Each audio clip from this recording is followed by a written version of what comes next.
Hi.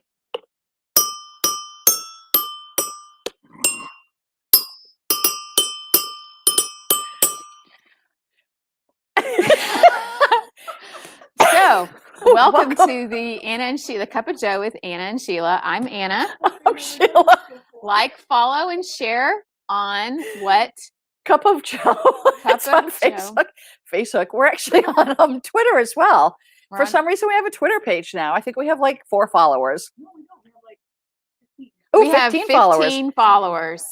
And as soon as I figure out how to put it on my phone, we could have probably some more. So, like, follow, share on Facebook, Cup of Joe. Yep. With Anna and Sheila. Yep. And if you need to email us, it's cupofjoefh@gmail.com. Yes. So we have a lot of stuff to talk about. To unpack today. That's right. I am Anna. I am Sheila. And we are not professionals. Obviously not. Obviously not. So, Sheila, what's been going on? I haven't seen you since last week. Let's see. There's a crazy lady in Congress who denied school shootings and did a whole bunch of stupid stuff. She's a Q lady. And they kicked her off all of her committees, which I thought took some guts. You know, what I've also seen is there is a resurgence, not like a resurgence, it's a surgence in QAnon type of recovery groups that people are starting to see that it's not true. And there's a support network for those types of people. Good. Well, you know, Jim Jones, he had the Kool-Aid. He did. But the best shade that I saw this week. Speaking of shades. Today it's cold in Florida and we are wearing our different shades of gray. We're not like that, but we are 50 shades of gray. And if you look at our hair. That's right. We were just talking about that earlier. I have to go to I have to get my hair done tomorrow, which is, I couldn't do my spray because we do spray here.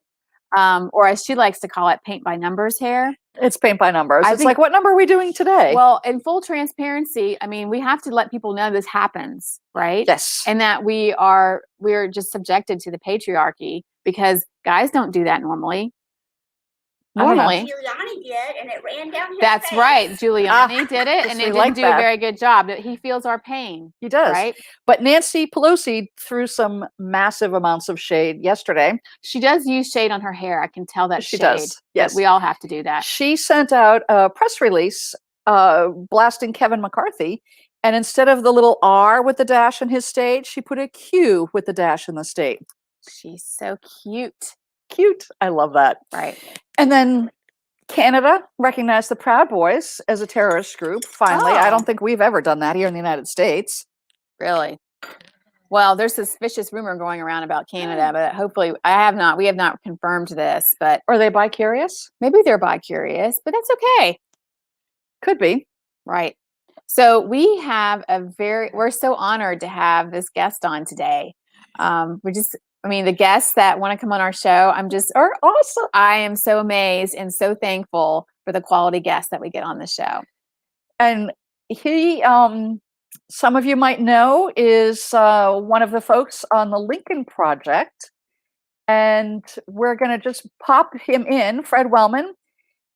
Aaron can pop him in. Well, Aaron's typing right now. Plop him in. So for those, there he is. Hi, Fred. Pop right in. Good morning, ladies. How are you? Good morning. I'm a big deal on the internet mug just for you guys. So. Ooh, there you go.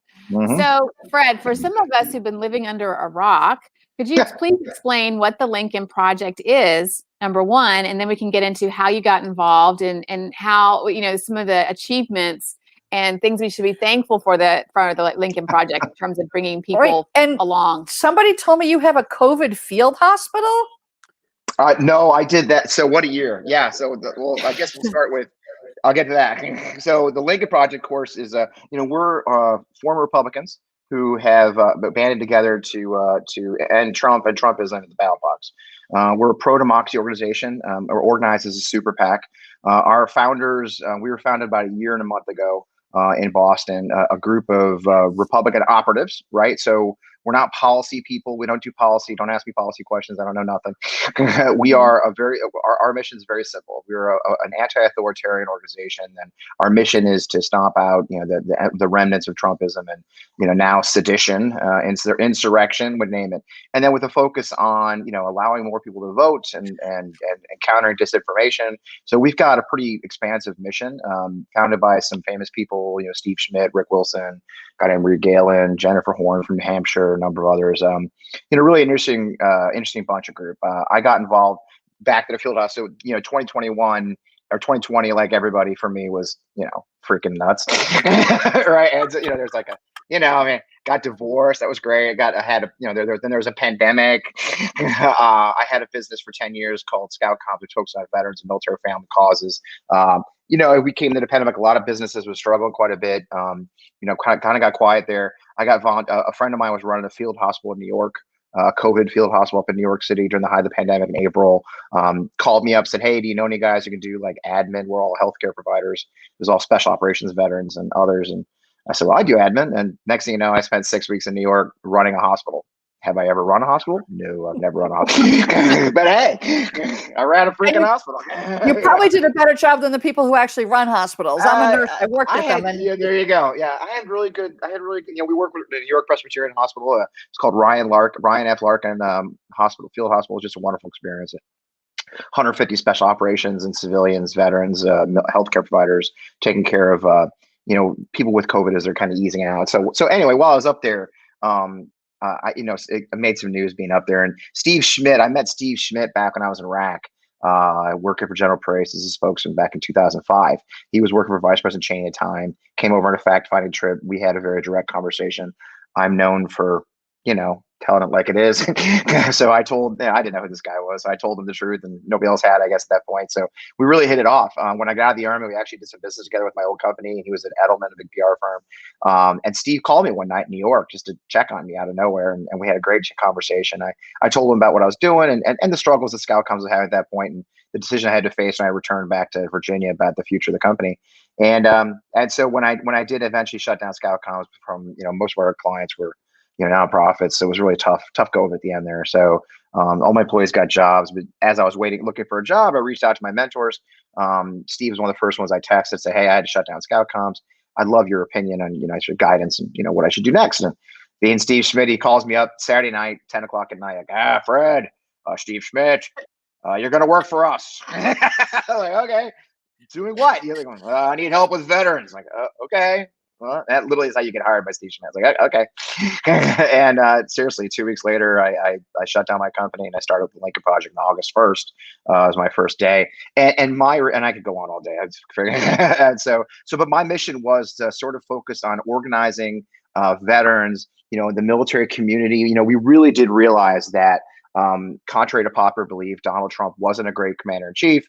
Donald Trump was not good for the military, did not treat them well, highlighting things like $7 billion in construction funds that were taken away and directed to his wall, just ridiculous things like that. So schools are falling down, houses are falling down. I've heard some different opinions on the military support of Trump. I've heard that I don't know if it's true or not, but a lot of the, I guess, I'm not military, but the younger generation in the military was supportive of Trump because he did push through some raises. Yep. And, okay, yeah. I'm not in the military, guys, so I don't know. I know, you do get a raise every year in the military. I'm like the only non-military. Yeah, no, that's fine. That's what we're here for. We're here to help. How do we answer those types of things? Well, of course, the military was completely supportive. Yeah.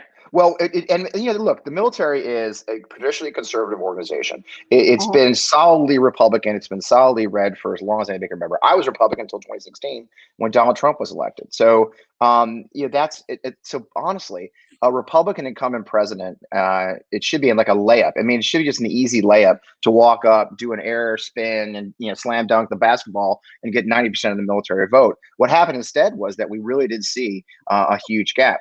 Joe Biden gained over 10 to, depending on your poll, 10 to 15 points over Hillary Clinton's vote.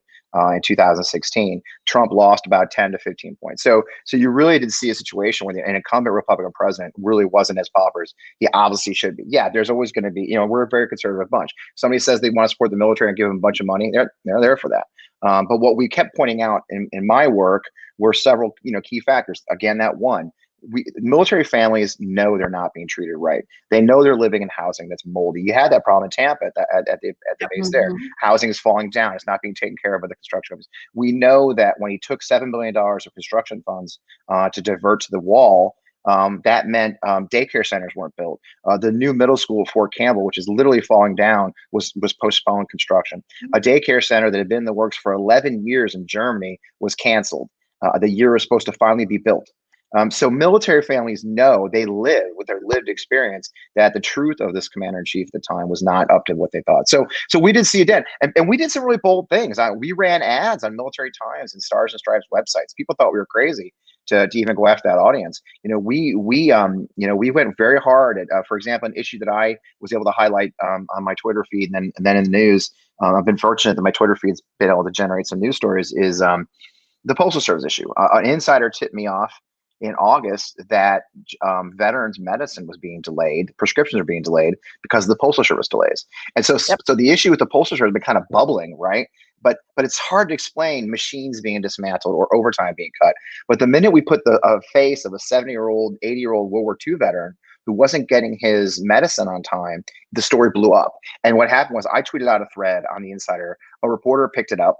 She's like, "Hey, Fred, do you have any sources to this?" And I said, "Yeah, look at my Twitter feed. I had thousands of responses, hundreds of veterans saying, yeah, my antidepressants usually come right away, but they're 3 weeks delayed now." When you talk about antidepressants being 3 weeks delayed because the Postal Service delays, that means you're weaning off of them. That's life and death for a guy with PTSD. So all of a sudden we had a face on that issue and it blew up. I'm not kidding. I don't take credit for it. We try not to take credit, but you can't, as soon as it blew up and you put a face on this story, what do you know? 25 or literally 2 weeks later, the House was called back to do an investigation of the Postal Service. 35 senators sent a letter to the Secretary of the VA demanding answers on were veterans' prescriptions being delayed. I mean, so the power of the Lincoln Project for me as a veterans advocate was it gave me a very powerful platform to really highlight issues I care about for our community and use them as to tell the truth on the former administration. So it was really a unique experience. I was able to highlight issues like Tommy Tuberville down in Alabama, who has a fake freaking charity for veterans that literally I spent a Saturday during the campaign literally going through all the 990s for his nonprofit. Discovered that like 1 year he didn't give any money to veterans at all. He bought himself a truck. This just crookedness, right? And so, I think it goes to show, like, if what we're trying to do here and what your guys were trying to do, like, we're just suburban, mom or suburban housewives, although I'm not really a housewife, but anyway, we're suburban women that. I don't use that word. I don't want to get hurt.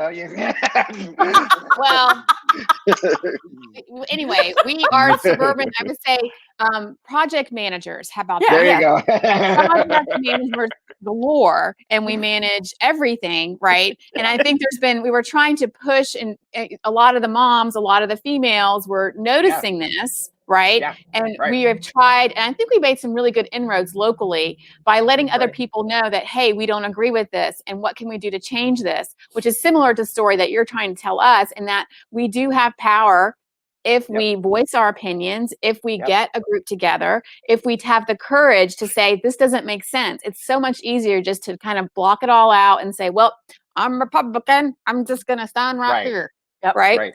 So I think it's important. Social media has enabled us to reach a different audience and to people understand that other people feel the same way. And if we can unite, we can really enact change. I love it. And I think there's Steve Schmidt. That's exactly the case. Hello, Steve. Obviously, he hasn't met us. You can text me anytime. I'll take it. It's a weird life I lead. Well, if you want some advice about project management, call me. Yeah, I at the end of the campaign, about a week out I'll tell you a story. About a week out from the end of the campaign, we realized that Trump was making very big noise that he only wanted to get votes counted on November 3rd.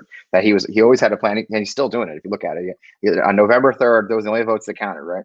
And so I got the idea to do an ad. I said, look, let's do an ad focusing the fact that most military absentee ballots come in after the election day. That a big chunk of military. So basically saying only count votes that came in by November 3rd, you're disenfranchising military voters. And so I went to my leadership, which is Steve and Reed, and I said, hey, I got this idea. And the great thing about my team, and now that I'm in charge of it too, which is weird, I said, hey, just go do great. So I sat down and I'm like, man, I'd love to get a celebrity to do this. And we reached out to a number. You're a celebrity because you're on Anna and Sheila show. I know. That's it, exactly. So and somebody's more. And apparently he's divorced, right? So I mean, but he has a girlfriend. Oh, okay. All Sorry, right. yeah. She's Okay, really well, tall too. Taller than I am, so I got to be careful. So having said that, so I started mussing around. I reached out to some reporter, I got hold of some agents for some actors, wonderful folks who just couldn't do it like logistically. Tom Hanks was in Australia shooting a movie or something, and my son works for me, and he says, hey, Mark Hamill follows you on Twitter. You should just DM Mark Hamill. I'm like, yeah, no. And because Mark literally says no DMs on his Twitter bio. I'm like, I'm not DMing. So I sent an email to his agent, which I found his number, and then I DM Mark, and I thought nothing of it. Go to bed that night, and like 11 o'clock at night, my son's like pounding on my bedroom door. Get up! They're in. and so Luke's in. Yeah, so Mark Hamill, his wife had written me because Mary Lou handles a lot of it, and she's like, and they're like, hey, Mark's in. What do you need us to do? And I frantically wrote a script up and sent it to Mark. Mark shot it in his house on Halloween. Send it back to me, and I get these videos from Mark Hamill, and I'm like, these are my words coming out of Mark Hamill's mouth, right? And you're like, this is so cool. It was just so surreal, right? And then so we did the ad, and it's still up on if you look at my Twitter, it's like a pinned tweet on my Twitter, and basically just saying, hey, it's absentee voters start with the military. When you talk about not counting absentee ballots, you're literally talking about disenfranchising the United States military, and we don't. That's unacceptable.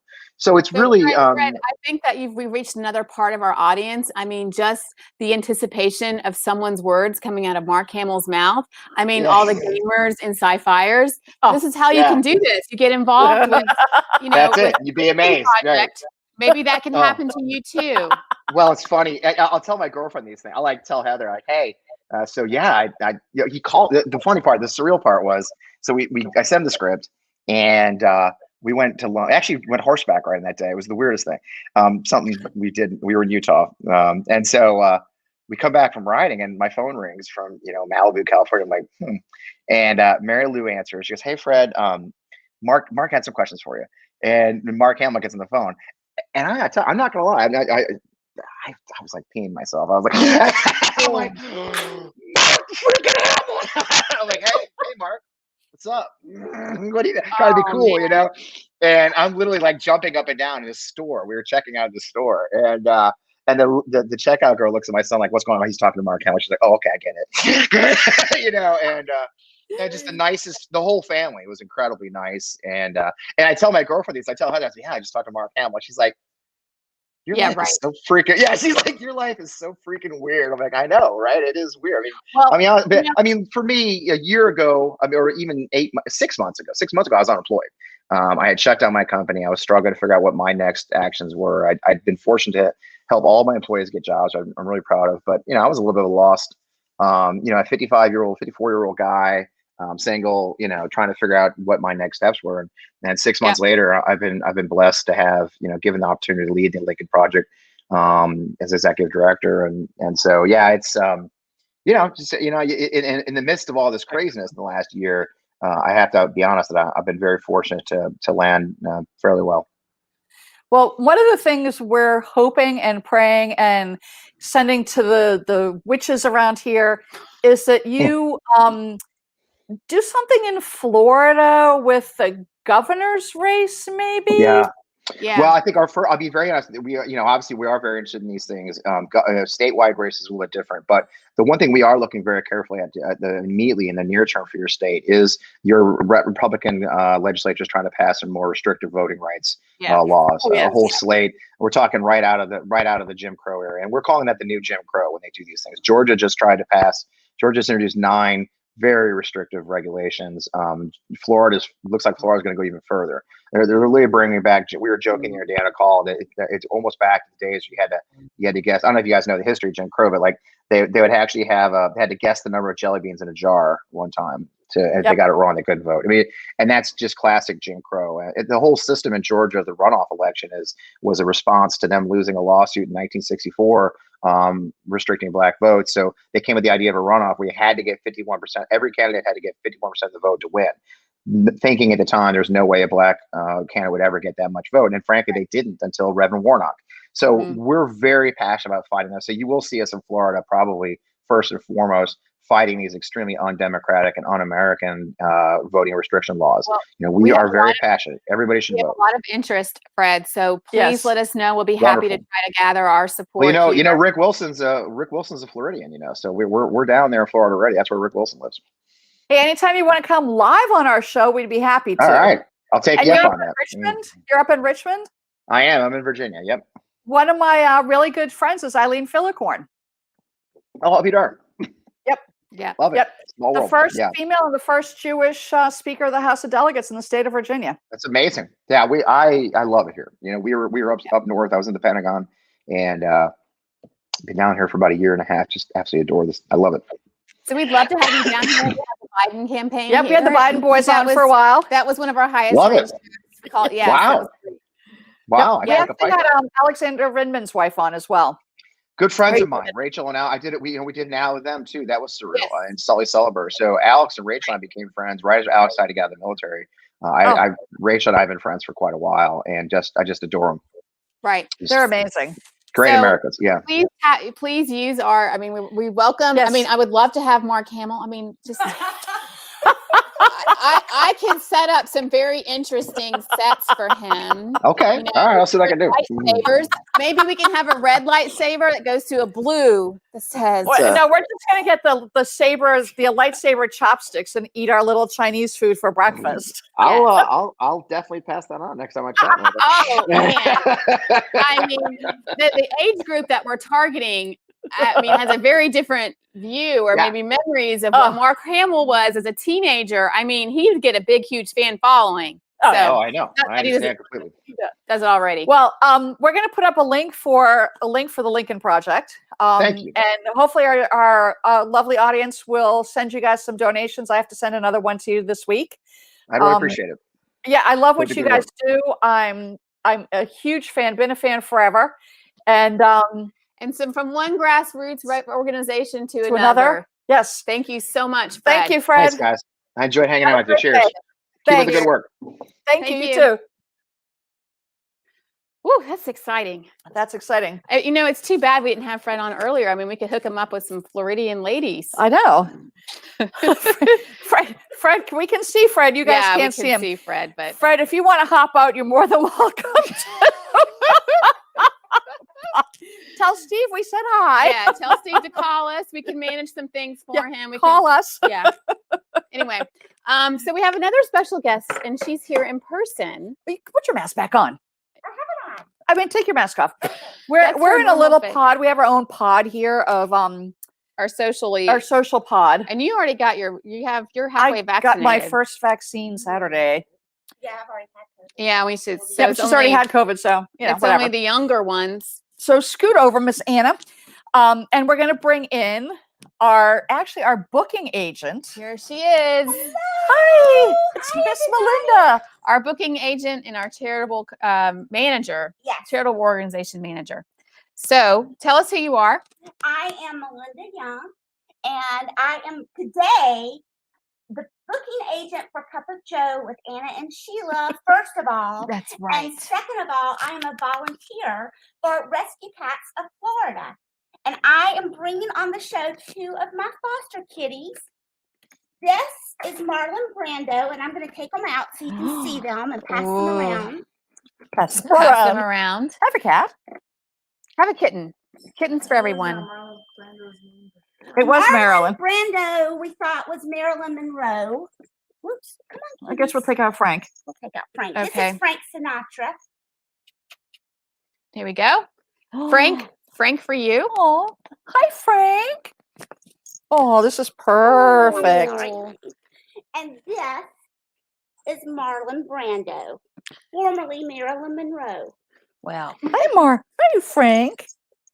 So Rescue Oh my Cats God, is they're a so great cute. organization, and my 2 kittens will be at the PetSmart on Lithia Pinecrest by Valentine's Day, ready for adoption. Or you can contact me and Rescue Cats and pre-adopt if you are interested in my kittens. Buddy. I'm gonna miss them, and I also have 3 more kittens that I just fostered earlier this week that will also be available during Valentine's Day. So, but Rescue Cats rescues about 51% of the kittens that come into PRC in Tampa, and they do a really great job of finding wonderful foster homes. We partner with PetSmart, and they really help us. We're in their stores with the kittens so everybody can see them and get to know them. and our own JoJo. Our own Joe came from Rescue Cats. And We're going to go find Joe. Hold on. Get Joe. He is making out with a blanket at the moment. But here he is. This is Joe. Joe also came from Rescue Cats. Oh, and he's a little Joe's not camera happy. shy. He's a little camera shy. He's got work to do now, Melinda. He's got executive orders to act on. Yes, he's got some executive orders to sign, right? So these cats will be available this weekend, you said? No, Valentine's Day. Oh, sorry, Valentine's Day. What was I thinking? So, and they have to go together. Yes, they do. These 2 are bonded. They're so an appropriate gift, a bonded pair for Valentine's Day. They Just saying. are in a bromance. Oh, a bromance. Yes. Okay. But I think what a better way to tell someone that you love them by giving them a bromance kitten couple. Yes. Oh, right? Don't you love that? And Marlon Brando is a very rare flame point Siamese. I don't know if you can see that or not. And Joe is a gorgeous mini black panther. He's got beautiful, it's a he, right? not Joe, yes. Oh, beautiful, Frank, beautiful blue eyes. I don't know if you can see them. But these will be available at PetSmart on Valentine's Day. Yes. Right. Yes. Yes. And they are just little love muffins. Yeah. They really are. And Rescue Cats is always available to take your donations as well. That's right. So we'll put that link up too. Uh-oh. Yeah. So when you give a donation to the Lincoln Project, match it to the Rescue Cats. Yes. Yes. So it'll be a 2-for-1 day today, guys. Oh. All right. Well, thanks. So we're going to go take naps on the couch with kittens. That's right. We appreciate everyone tuning in. Like, follow, share. Cup of Joe. And our guest next week is Brad Hewlett. For those of you who live in Fishhawk, know his story. But if you don't, his son was tragically killed by an unsecured gun. And he's been fighting for gun safety. And so we'll talk to him about that. That's next week. The week after, we have League of Women Voters. Oh, no, we have Jen Patterson with Seeds of Hope. And for those of you who are local, make sure you start going for your BOGO shopping now so that we can do some donations for that. And then the last week of the month, we have the League of Women Voters. And it'll fit right in with the voting problems we're having in Florida. Right. So we can talk about registration and getting people encouraged to vote. And then for March, we have some really exciting candidates. And we'll let you know about that soon. I know, possible Senate candidate. So we're really excited to have him. Yep. Well, more to come on that. More to come. So we'll see you guys later. I'm kidnapping a kitten and taking him home. Don't tell my husband. No, he won't notice. All right. Thanks, everybody. To Ruth. To Ruth.